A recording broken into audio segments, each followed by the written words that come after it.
खतरे की घंटी बज गई, पाकिस्तान दिवालिया हो गया।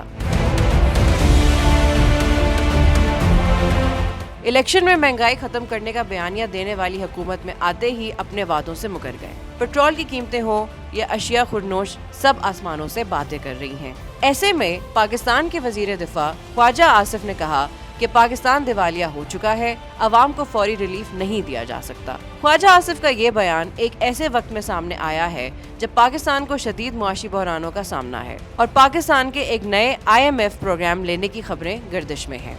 ख्वाजा आसिफ का कहना है कि 1 से 2 साल में मुल्क की मुआशी हालात दुरुस्त होंगे और अवाम को भरपूर रिलीफ मिलेगा। उन्होंने मजीद कहा कि बहुत बड़ा तबका टैक्स नहीं देता, जिनमें रिटेल्स और होलसेलर शामिल हैं। टैक्स सिर्फ चंद लाख लोग देते हैं, उनमें भी बड़ी तादाद तनख्वाहदार तबके की है। ख्वाजा आसिफ ने कहा कि अरबों रुपए के टैक्स केसेस अदालतों में बरसों से ज़ेर अल्तवा हैं, फैसले नहीं हो रहे। पाकिस्तान दिवालिया हो चुका है, अवाम को फौरी रिलीफ नहीं दिया जा सकता।